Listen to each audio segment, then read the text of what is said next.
Because you're jumping back into the gap. Hey coach, welcome to the Basketball Podcast. I'm your host, Chris Oliver. I appreciate you joining us for this week's podcast. Be sure to rate, review, and subscribe to the show, and visit basketballimmersion.com for more coaching resources and access to all the basketball podcasts. I hope you will give us a shout out on social media, on Twitter at BBL Immersion, or on Instagram at Basketball Immersion to help me continue to share the game. Enjoy the episode. All right, coaches, welcome to this week's podcast. Super excited to have Rob Paternostro here. He's an American professional basketball coach, but he's head coach of the Leicester Riders in the British Basketball League and has been in Britain for a long time. Coach, welcome to the podcast. Hey, thanks for having me. I really appreciate it. Coach's achievements, and a lot of people, in fairness, aren't as familiar with the BBL League, but you've been 5-time Coach of the Year. You're fourth all-time in coaching wins, which you just passed Nick Nurse, right? Yes. Yeah. Big name. That's pretty cool. And 730 winning percentage, fourth all-time winning percentage, 13 major trophies, 4 playoffs, 5 cup titles, 4 league titles. And the list goes on and on in terms of 2 different times that you three-peated the league title. So just tremendous success in the British Basketball League, Coach. Yeah, it's been a heck of a ride. And I think what's so satisfying about it is when we arrived, it wasn't going that way for this club, and it really never had. So we had the only way was up, which was appetizing for me when I took the job. And not only did we have that type of success in the 13 years I've been here, we also built our own arena as well. So both on and off the court, we've been able to make an impact here. It's a great city, a great fan base. So it's been a heck of a ride. First, give people an impression of the BBL League, because I think, again, it's a league that has developed over time, still has a ways to go, but it's really good basketball now relative to what it was 10 years ago, right? Yeah, I think so. I think that, I was fortunate enough to play in the league as well. And when I played in the league in the early 2000s, it was really good back then. Big TV contract at the time. Talented players in the league. I think it took a dip from about 2003 to maybe 2009, 10 or so. But yeah, you're right. It is definitely improving every year. This season, when you look at some of the teams and some of the names on the teams, where they have played, what they have done, you could certainly see the growth. And we're expecting big things for the future here. England is it's a sleeping giant here with basketball. Kids are playing it everywhere. So eventually I believe that this could be a real powerful league. Well, that's great. And what are some of the keys to your consistent success there? I mean, let's go beyond players, beyond obviously your coaching, support from obviously the organization, the city. What do you think some of the other factors are? Has it just been identifying the right players for your type of system? Yeah, I just think players are important, of course. It's super important, the recruiting. But I think competitiveness has been the most important thing. I think when we start the season from opening day of practice till the end, we're trying to find different ways to compete every day. In practice, we really value that. We keep score with everything. We have a board, a competitive board where, you could see what place you're in for the week, and just keeping that competitive fire going throughout a long season with challenging times. I think that's been a major factor for us. We want guys here that understand how important it is to compete and the value it is to bring it on a consistent basis, both in practice and games. Well, I know you excited coaches when you talked about competition and being competitive, because that seems to be one of the most popular topics for us as coaches. And you've mentioned this and you've referenced this, and that's the competitive cauldron. Where did you get the competitive cauldron information? And let's talk a little bit about how you apply it as well. Yeah, one of my assistant coaches, Mark Jerem, who is the head coach of Loughborough University here in right outside of Leicester. He came to me with it, and we ran with it. Mark, we have these video boards at our arena, and the first time we used the guys came in and saw all their names in a list, and they were able to watch as the practice went on what their score was. So if we're in a 5-on-5 game, the team that wins, everybody gets a point. If we're in a shooting drill, top 4 scores get a point. I mean, you could do it any way you want, but when we get to the end of the week, we have a winner, We have a top 4, and the guys really get into that. When you're doing free throw shooting and you're keeping track of what they're doing, the focus and concentration is totally different, we found. And that is in every drill that we do. So it's a little bit of fun too. And I think that that's part of it here when you're with a group for 9-10 months is, you want to make it fun and competitive. And the guys are, breaking each other's what about who's ahead and who isn't. So it's been a great thing for us in so many ways. It's improved our free throw shooting too, and I think that's one area that every coach will talk about being important, winning and losing. But we noticed right away when we're keeping track and we got these guys, looking up at that board after they take their free throws, the free throws percentages have gone up. Well, I love all this, and I love having it on the big board. Like the real time part of that, probably again, it gamifies it for your players, which is really cool. Unfortunately, most of us don't have access to that type of thing. But maybe take us into how are the real time stats being tracked? Do you have managers there tracking them? Is that how that's working? Yeah, well, we have an assistant coach or a couple of assistant coaches, and that when we do that, that is what their job is. It's not too hard really to do. We're watching them, keep track of maybe in a shooting drill of how many they have. And, sometimes they have to be honest, obviously, we can't count everyone's shooting. But it's something that the guys get into, and it's something that the guys have gotten better with. And, I've talked to a lot of young coaches about it. And, keeping these guys engaged is always a challenge. And, when you're keeping score, they're engaged. Well, making it accessible in that way that you can do this, because I think a lot of coaches, they think to the Anson Dorrance method of doing competitive cauldron or Dean Smith, and you visualize all these people on the sideline tracking all this data and all this information, but really it doesn't have to be that complicated, is what you're saying. Yeah, no, it doesn't. Let's say you play a 3-on-3-on-3, and it's pretty simple. That winning team is going to get the points for the day. Let's say you're playing in you're doing some kind of defensive shell drill that we have that's competitive. That team is getting the points, and I think that it's a good way to see, who's winning the week, who's brought it this week, and it's not hard at all, and you can run with it in any way you want. And that's like with a lot of coaching, with whatever you do and whatever play you see. You can go on Basketball Immersion, you see all these sets. Maybe you could twist it a little way. Maybe you could do something different. And I think it's similar with this competitive cauldron. And I do think that, it's easy. And I do think that your team will love it. I think the players really, really enjoy it. Well, the way you're describing it, again, it makes it a no-brainer. I think all coaches who definitely value score, and we should value score, right? Because the one benefit of this too, the way that you're doing it is your player can see the score in real time.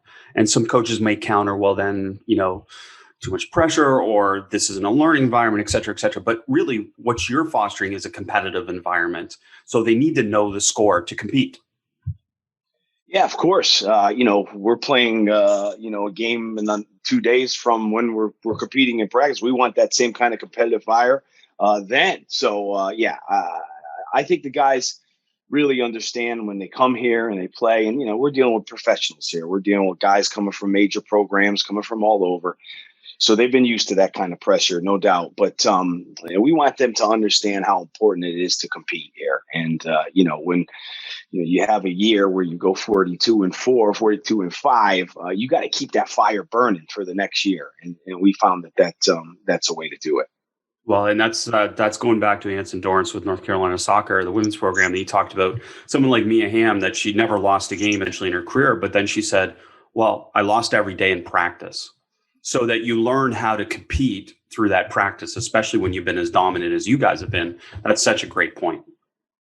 Yeah, no question. And I think it's good to take a loss here and there. It's good to I think that's the reason why I like to win so much is because I hate losing, and I think from an early age as someone who played every sport in my neighborhood, it was all about who was winning all the time. And I think that you have to learn to deal with the losses. It has to hurt a bit so you can really come back out and next practice, next game and get in that win column. Very cool. Maybe the last thing on this then is what type of rewards, what type of fun things are you doing to be able to reward winners at the end of the weeks? We haven't done too much. I mean, I think there's been a couple times where we've done something with food or, maybe these guys are of age, so maybe a particular bottle or something like that. But no, nothing crazy. I think what's nice about it is that you don't need a reward. I think just the fact that their name is up on the board, and we put it in the locker room as well after practice, just the fact that their name is ahead of their teammates is enough reward for the guys that I like on my team. I think that is enough to know that I'm the winner and I beat you today. That's awesome. And we're going to talk about some maybe defensive focus, but I'm sure we'll go a bunch of different places. But one of the things that I know you emphasize, which we haven't talked about that much on the podcast, and that's do not foul. That fouling is bad. Can you talk to me about that philosophy and then how you drill it? Yeah, look, I mean, I know Coach Calipari. I've heard him talk about it, years ago, and it really stuck with me when he talked about it.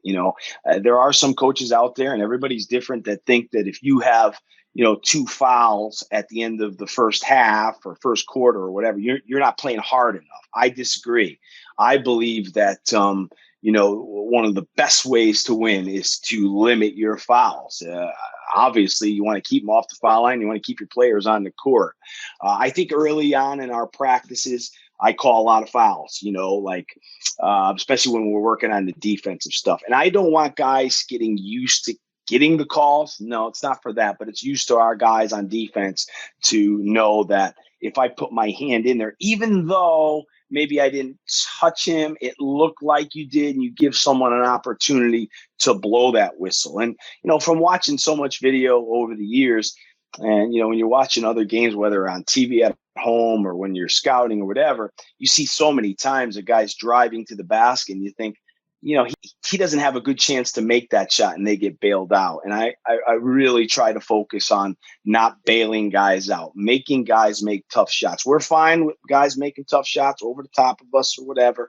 But I think that there's so many times that silly fouls are committed where there was no chance for the other team to score. And I think you see that at the highest of levels, and even in a lot of the youth basketball that I'm watching, when you really don't need, that foul when a guy's going, 15 feet away from the basket, fading away. Hey, Coach, I know I've told you about this before, but BetOnline is the fastest and easiest way to bet on all your sports action. Football might be over, but NBA, college basketball, and the NHL are in full swing. BetOnline even covers award shows, TV, and reality TV. Real-time updated odds and props on almost anything you can imagine. BetOnline has you covered for all the news, scores, and odds. It's the best way to place your bets, and it's free to sign up. Head to the website or use your mobile device to sign up today and receive your 50% welcome bonus on your first deposit. BetOnline, your sports book experts. Please use promo code ARMCHAIR at checkout. So do you call fouls in practice? Is that one of the ways that you emphasize this? Because I know some coaches' philosophy is not to call fouls ever in practice. Well, look, there's times for that as well. I want guys playing through fouls. The last thing I want is guys getting used to looking up at the referee every time they feel a bump. So, it's pick your poison with that. But I do make a big deal of it in practice when I feel like a guy commits a silly foul. I just think that if we can eliminate that for our defense, we'll have a much better chance of winning. And fortunately for us, I've had plenty of intelligent players here who get it, plenty of long athletic players who don't have to foul. So it is something that we've built our defense on, and a lot of our success is down to making sure that teams, if they're going to score, they're going to make the shot. We're not going to help them out by sending them to the free throw line.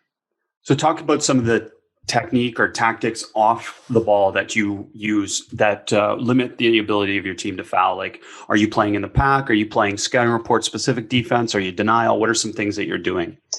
Every year is different because of the personnel. In our world here, we have a big changeover every year. I mean, it's very rare that we come back with more than 3 players from, it's the way it is. And it's part of the way we recruit. We like to get guys that are ambitious and hungry and maybe feel like they, can play at a higher level. We brought a lot of young guys over. So it changes each year. So, I don't like to run the same stuff offensively each year, run the same stuff defensively each year. It depends on what I have, but scouting report is very important for me. A scouting report, following that, we could be playing a team Sunday where there's 3 guys that, you cover a totally different way than you cover the other 3 guys. Take the pick and roll, for example. Every guy for me is going to be different on the pick and roll that we're playing against. Maybe one team has one guy that we're going to have to get out there and hedge. We're going to have to. Some of the other players now that we don't need to waste our time with that. We can cover them in a different way. So scouting report is important for me, but the fundamentals are important, Chris, at whatever level you're at. And I think the good old fashioned being in a stance, the amount of times you watch on video, and we had a video session yesterday where we talked about pretty much the whole video session. We weren't in a stance enough. I think that, when you're not in a stance and you're not ready away from the ball, I think you can get a little lazy, which could result in committing the poor foul. So players at this level, and we'll come back to a little bit more about scout in depth of that, but players at this level, they're more ready to be able to handle these different adjustments from game to game, because that's generally how you play at the professional level, correct? How do you balance that then with the fundamentals that you talked about? What are some ways that you build the fundamentals with a group that is prepared to be able to play multiple defensive coverages?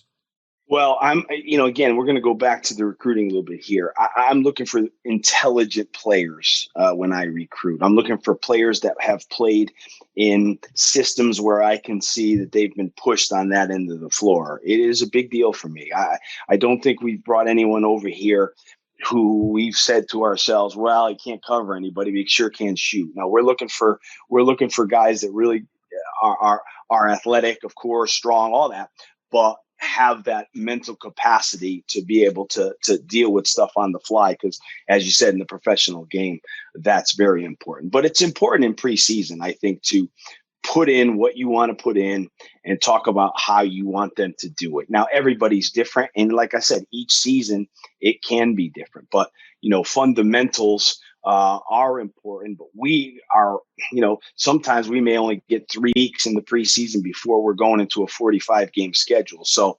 we're pretty much learning on the fly during the season in a lot of ways too. So I think the more intelligent your players are, the more you can handle with them. So year to year, it changes. Like I said to you, I cannot say that I've coached the same. 13 seasons now. I have not coached the same way, run the same stuff, done the same things year in, year out. It changes all the time for me. So depending on personnel, depending on health of our team as well. Well, you talked about recruiting and the evaluation of trying to find smart players. So talk to me about that a little bit. What are some ways that you feel that you can identify a player is smarter than another player for what you're going to do? Well, obviously, you have to speak with as many people as you can about the player. I think that has always been important for me here.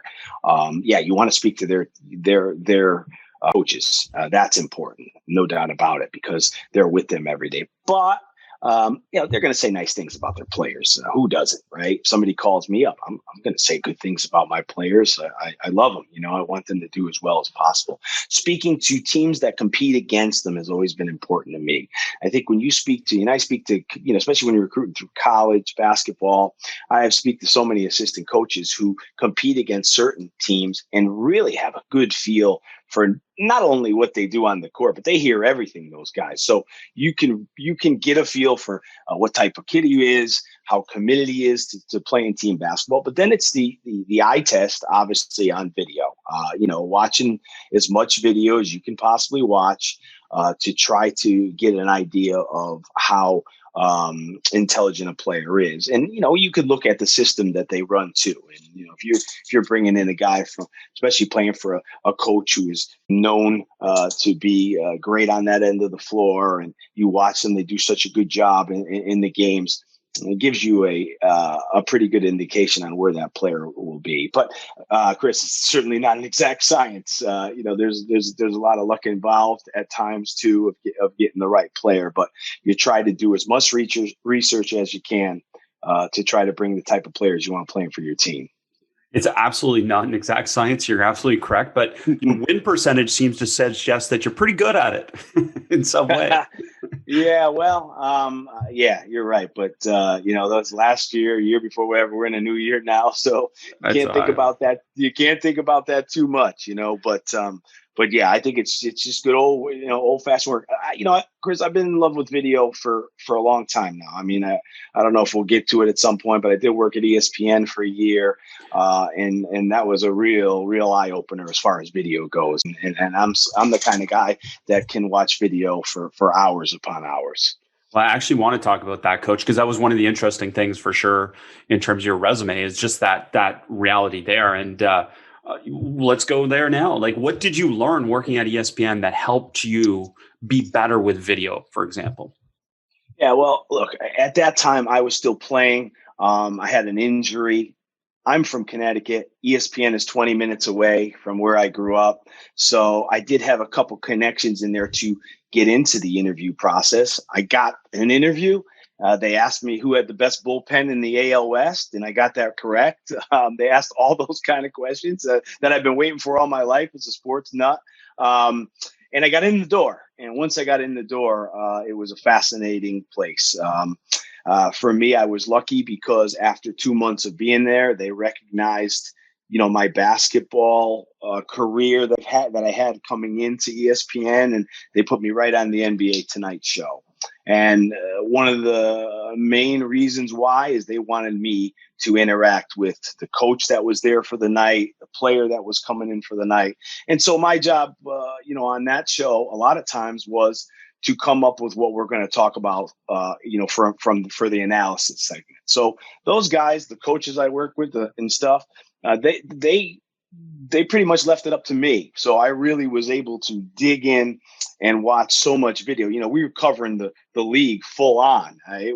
We did, it was Monday to Saturday or so where we would, have a full schedule of games, be watching all the videos. So that really was my first opportunity of just diving into video and just being around, these successful coaches and players that I had worked with, and being able to look at it from the way they look at it too. I worked with Fred Carter, used to coach the Philadelphia 76ers. He was on the NBA Tonight. He was great with me. He gave me a lot of freedom. But just, picking his brain every night was so valuable. And I think that, I think from then on, I really fell in love with video, which became so important with this coaching job that I picked up in 2008.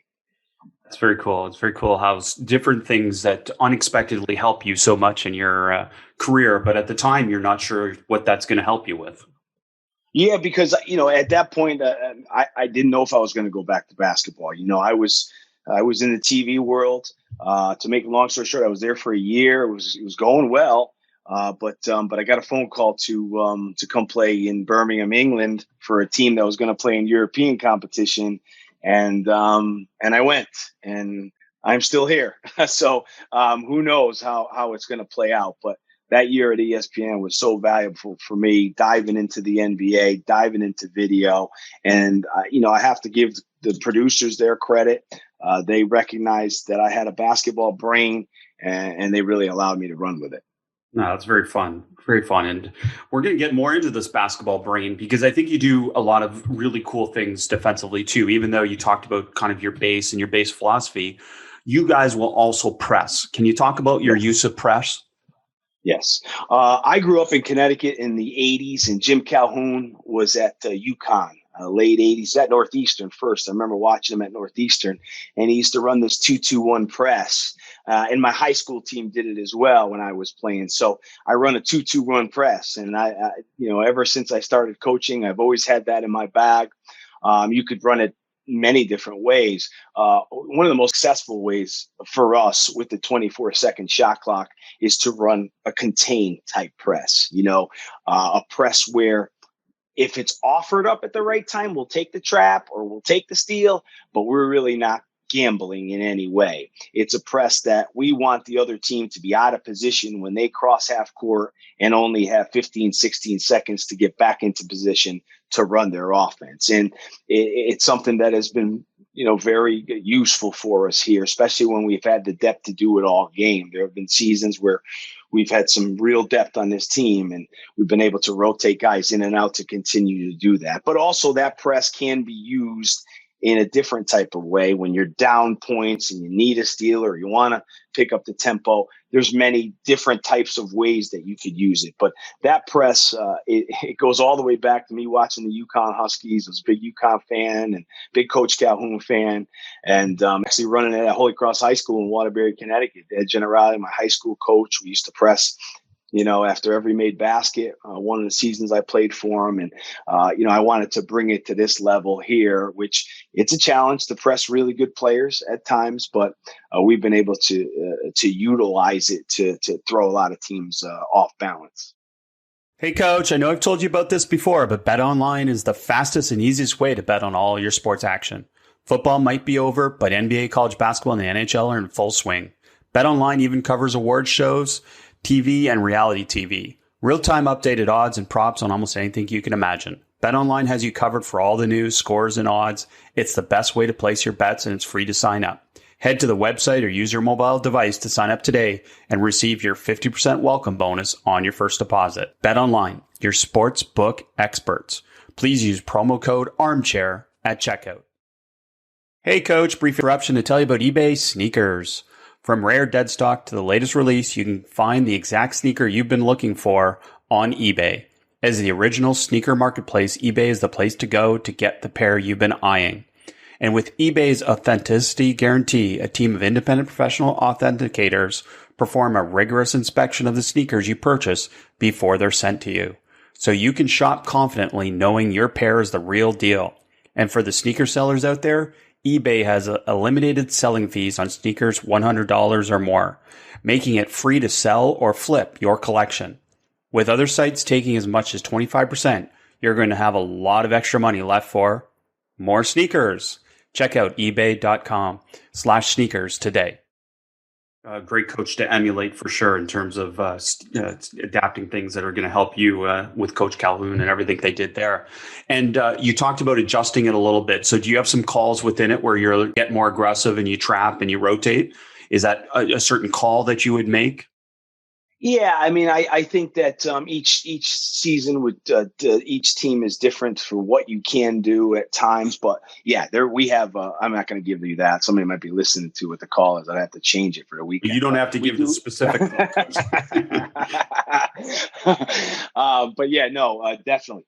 There are times where we have utilized that down 8 with 3 minutes to go, where we can really put you in a situation where you're going to get trapped and you're going to be it's going to be hard to get it over half court. But when we're in the contained press, it's not so hard to get it over half court. That's not what we're trying to do. It's all about the time and positioning. You come up against a team who you watch on film and they're coming up to court and they're running these beautiful sets and they're getting into it perfect. And then you say to yourself, okay, well, let's try to take them to 15 seconds on the clock. And let's see how that long set works with 15 seconds on the clock. So I think that 24-second shot clock, can really help you with your press because you could put teams, in trouble, with their half court offense if you do it right.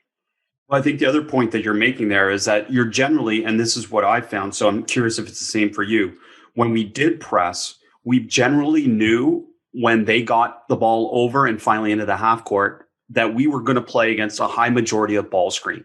So we almost set that we knew what we were going to play against more because we pressed and we knew teams short clock would more likely go ball screen.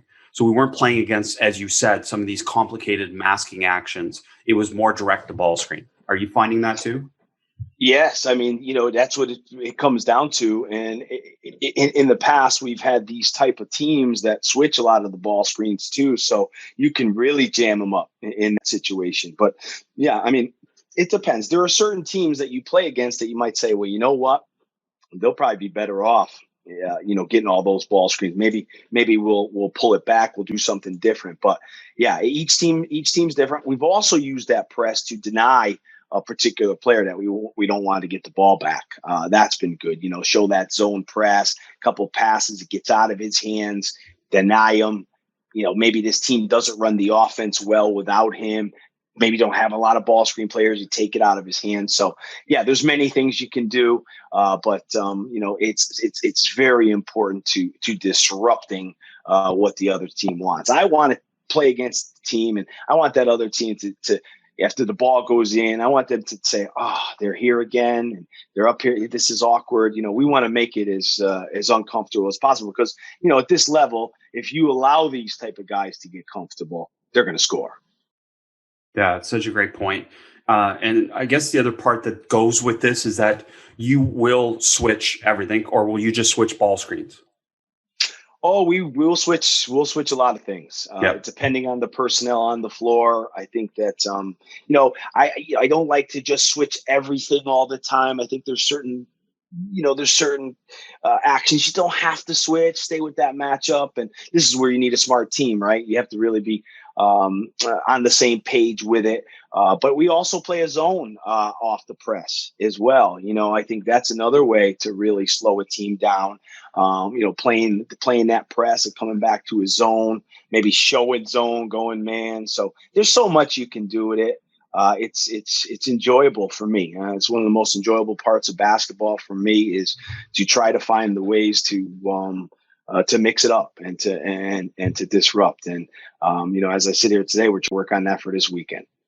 Well, and you've talked about the other thing that you do is that you'll go from zone to man during possessions, which I've always thought, especially with the 24-second shot clock, can be very disruptive to an opponent. Yeah, we've been doing that for a few years now. I think maybe 4 or 5 years or so, and yeah, they see it, they see that zone, and I've seen a lot of teams do it where it's like one pass and they're back into man. That sometimes you get a pattern for that as an offense, and you can still run your man stuff. But we like to try to we use the center, who's ever in the middle of that zone to give it a call. We've had smart players in the past that were able to kind of read when is a good time to go in it. So it takes a lot of work. That's something that, in practice, you have to really work hard as a group to get comfortable. But again, disruption to the offense. And, a lot of times you're going to see that ball screen. You're going to see one-on-one play from that.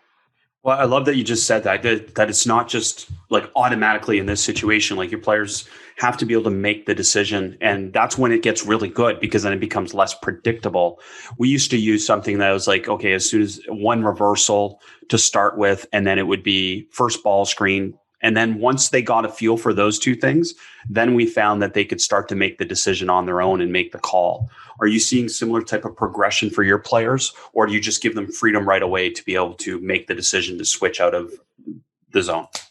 Yeah, every team's different. Again, I know I keep saying that, but yeah, I think the best teams at it are teams that I give them the freedom to decide. And it's usually that 5-man. I need to have a smart 5-man in there that he could see everything from where he is. And I think that, like you said, when the team doesn't know when you're going into it, it makes it much more difficult to go against. But it takes a lot of work.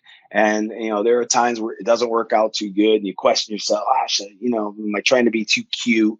But for us over the years, it's been another weapon in our defensive arsenal. No, I love it. I love it. And you talked about the ball screen. You talked about every player you play against is different. So you're going to have to cover differently. But how do you develop that? How are you coaching that in practice and developing that ability to be able to be, okay, if this player's running the ball screen, we're in this, and this player's running it, we're in that? Yeah, I think that you have to work on each each way that you want to cover it. I think that's important. I think that from the beginning of the year, you have to give your players different options on covering the ball screen. And that takes a lot of work and, a lot of time, no doubt about it.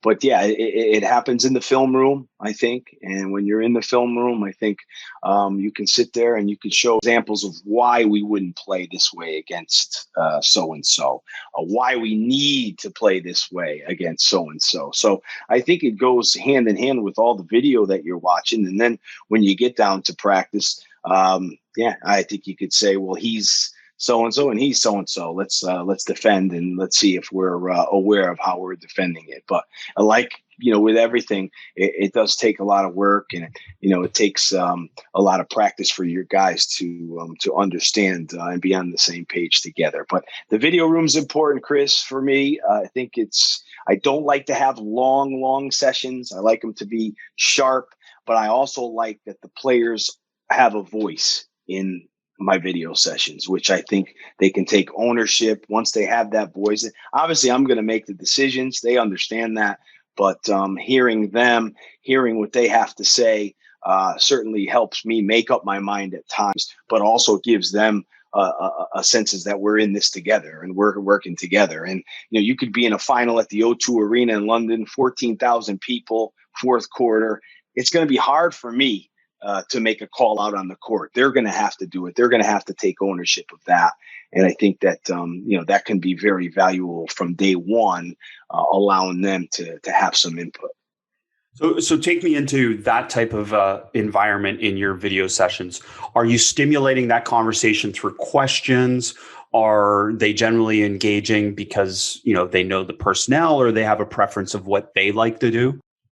Yeah, a little bit of that, no doubt. I think that, from day one, I do ask questions. And I think once I start asking those questions, they start feeling more comfortable with raising their hand and giving their input. I said to them recently in one of the video sessions, is the last thing I want is you guys walking out of this room and saying and talking about it amongst yourselves where you didn't bring it up in here. Let's get it out in here. Let's all talk about it. And again, it's important that they know that I make the decision in the end. I'll make it. But, I think that once we start these video sessions, it's pretty clear to them that they're going to have a voice. And I think it's very valuable. When I first took over the job, I started to realize that, hey, I just signed this guy from Baylor University. I just signed this guy from St. John's. I just got this guy from Ole Miss. They've been in the trenches at some high level basketball. They know how it feels to get over the top of the screen. Using their knowledge helped me. I think that that was important for me from the start. Is we got these guys that really understand the game and know the game. Let's utilize that, and let's make sure that it's collaborative in how we go about things. And I think that players that have played for me would tell you that I'm asking their input all the time. Video and scout, very important for defensive success. So talk to us then. You talked about not wanting to have really long sessions in the video room. What are some other ways that you get the information to your players then? Well, yeah, nowadays it's a little easier than it was in, 2008. I mean, it was, I can remember doing the video back then. It was hard to get the DVDs. I think we were at DVDs then. It was hard to get those. I remember writing down, where the particular play was. So I forwarded to get to. So it was a challenge back then, but I saw the value in that. But yeah, we send all our players the videos to their phones or their computers or whatever they want to do. Whatever videos we have in the room, we send them. We send them other stuff. But we're also with Synergy now too. So we've been with them for maybe 5-6 years, and players have access to that too. But we constantly send them stuff, and we know who's looking at them and who isn't. So we really want to get that information out there for these guys. And I talk about that from the beginning of practice, how important it is, to be on the same page as everybody else. So we want to make sure we have a group that when we send them the stuff, they're analyzing it, they're looking at it, and it's important. You come up in these big games late in the game, and They feel like they can do it without the help of the coaches. Well, I shouldn't say without the help, but they don't need to rely on the coaches in those moments. They can get together and they can, make the stops and make the plays themselves. And you find, obviously, with this generation of players that they love video, right? I mean, they generally enjoy it. And you talk to keeping them accountable that they're watching it. Then once they have the video and they've gone through it, how are you transferring their knowledge to the court? So in terms of scout? Well, we make sure that, we go through each player here on video and give them their strengths and their weaknesses. We're going to send them other stuff, of course, but whatever we really want to get across, we make sure we do it together in a room. That's extremely important. Individual scouting is extremely important to us too. We want to make sure we know everybody's tendencies, and it may sound like, okay, keep them right, keep them left. It's harder than that to just do that. You have to really drill it into these guys. They have to really, we make mistakes all the time on that. We have to really drill it into these guys. And then the other thing is the sets for the team. That's very important too. I've had some teams where, and this is maybe some of my proudest moments as a coach. Take away all the wins and trophies or whatever, but I can remember times where teams are coming up to court calling plays, and our guys are, knowing exactly where they're going, pointing it out here, there. That's a cross screen. This is going to be this. This is going to be that. That's pretty awesome too. And I think that, in the room, we go over it, we send it to them, we give them all that information. But yeah, I don't like the long video session. I think that, you could lose a lot of players in that. Now, there are times where you need it. Don't get me wrong. There are certain times where you need to get in there and, it's a little different animal after a certain loss or the way you played. There's time for a long one and for a different tone. But all in all, I want it short and sharp and fast, and these guys have really adapted well to that. Take us through, if you don't mind. Let's say you have a scenario where do you generally have 2-3 days between games, or how does that work there? Okay, well, this season is going to be a little different. I think we'll have more games in a shorter period of time. Yeah. Let's go with the traditional year, Coach. Traditional year. We would play, 2 games on a weekend or one. But sometimes we play Friday, Sunday, sometimes Friday, Saturday, just sometimes Saturday. All right. So, you get there, on Monday and here we go. We like to get the information on the other team out there as soon as possible. We like to make sure they know our guys know what they're running and all that stuff, know the tendencies. And then we like to guard it on the floor. I think that's important for us too. And with the video boards we have at the Leicester Arena here, the Morningside Arena, we can watch them. They're in the sight line right behind the basket. So we can watch them and then cover it. So we can say, okay, this is play 2, getting the calls for the play is important too, right? Play 2. And the guys watch it and they go, okay, well, here we go. Let's cover it. So we spend a lot of time on that throughout the week. Now, it can be challenging if you only have one day in between. So that's a whole different way to prepare. That's pretty much crash course session to prepare. But when you have that build up, you have that time, you could really lock in on that, which you don't want too many surprises in the game. If you could lock in on what they're doing, it's going to help that defense so much more. Circling back to the beginning where we started, then how are you balancing then competition with game preparation? And I think sometimes the reason I ask this is I think sometimes coaches think you can't compete and still get ready for a game. And I'm guessing in your philosophy, you can. Yeah, you can. And the other element is where are we at health wise too. I think that's the toughest part of the practicing for me is to make sure that when we take the floor Saturday night, we have enough bullets in our gun. We have enough energy. I don't want to bury them all week, and then Saturday we don't look as good as we looked on Wednesday.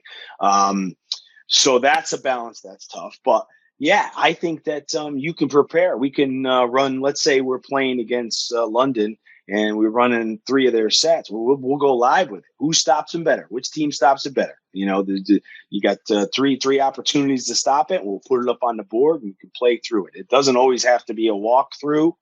You know, we play them live and we compete in the same type of way we would if we were playing, you know, a 5-on-5 full court, you know, with our own stuff. It's pretty similar for me, but it's tough though, Chris, because, you know, depending on the health of your players, depending on how many games you've played recently, it's always tough to find that balance. It's 13th season and I struggle with it all the time we have a strength and conditioning coach. I rely on him a bit to see where the guys are at, because the last thing you want to do is overwork them.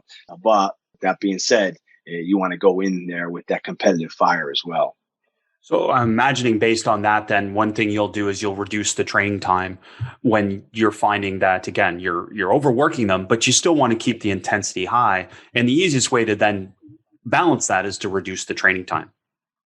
Yeah, definitely. I'm not a big believer in long training times either. I'm not a big believer in standing there and having them listen to me talk for 15 to 20 minutes. You know, it's a sharp, quick, fast practice. We're jumping in, we're out. We have teaching points, no question. We get in there, but I want to be, I want high tempo. I want us just going, go. I think standing or I know, and again, for me playing for as long as I did, I kind of able at times to look back how I felt, I never enjoyed standing there 15, 20 minutes with my arms crossed. I wanted to play. I wanted to go. And, so, yeah, we don't go super long. But what we do is we try to get a lot done in that time and have the kind of practice that flies by. Yeah, that's great stuff. It's great to be able to hear that. And I think coaches, again, you can compete throughout a week and still be ready to play and just focus on, again, reducing the training time. But also, again, you can manipulate and modify the level of competition. And I'm imagining you do that too. Sometimes it's full court and sometimes it's more half court because you're trying to help your players stay fresher, right? 100%. Yep. And that is, fortunately for us, we have a strength and conditioning coach here, and we talk about that every day. How much should we do? Should we go full court? Should we go half court? Should we play 3 minutes? Should we? Yeah. It is a balance you're always looking for. Guys want to play, they really want to get up and down. They really want to go for it. But, there has been so many times in my career where I've had to go, okay, that's enough for today. Let's make sure, especially with some of the teams we have playing physical defense, really aggressive. And, you start to get a little bit concerned about injuries. So, every coach deals with that. Talk to so many coaches. Every coach, can struggle with that balance. But there's definitely ways around it, and there's definitely ways to play where you're not taxing your guys too much. Curious question. Then you deal with a lot of college players to pro. What are some of the biggest challenges they have in adjusting to the professional game from the college game? Well, I mean, it's off the court that's the biggest challenge, to be honest with you, coming overseas. You got guys that, say, for instance, played at USC or Colorado or wherever, and, they're used to a certain level of treatment over there that may be a little different overseas. We understand, Coach. We get it. So, yeah, and we feel like we take care of our players pretty well. But off the court is definitely a challenge, being so far away from home. Although sometimes I tell them, look, in 1996, when I went over, there was no such thing as FaceTime. There was no such thing as being able to watch any show you wanted. I can remember being in JFK Airport, buying 20 magazines and, making sure I didn't read them too fast because I was concerned I wasn't going to have too much to be able to do when I went home at night, when my first time to Italy. So, but these guys, certainly it's a culture shock for some of them coming over. But basketball wise, I think that understanding, that you're not here for 4 years, you're here for a year. We'll see what's happening. Most contracts we sign a year. And then if you don't produce, it could be shorter than that. This is the way the business is. It was for me. That part of the business can be challenging to certain guys. There's pressure at high levels and they come from these big programs or whatever. But when there's pressure, if you keep your job or not on a Saturday night, whether or not you deliver, can be a little much for guys. So we try to make it as comfortable as possible. I try to talk to them and understand where they're coming from, and it's a big part of coaching is the communication with your players. In my opinion, I think every day I'm trying to communicate with each one of them, and whether it be basketball, off the court, whatever, trying to stay engaged with them because a lot of these guys are so far away from home in such a new environment. Coach, wow. I mean, just love how we connected so many different ideas back to competition and scout and practice and all these different things. And I can't thank you enough. I mean, your success speaks for itself, but just tremendous knowledge and tremendous connections. Thanks for sharing the game with us. Thanks so much, Chris. Love the work you guys do, and I appreciate it. It's been an honor to be on the podcast. Thanks for listening. Be sure to rate, review, and subscribe to the show, and to give the Basketball Podcast and this week's guest a shout out on social media to show your support for us sharing the game. And to stay up to date on all things Basketball Immersion, subscribe to our newsletter at basketballimmersion.com/newsletter.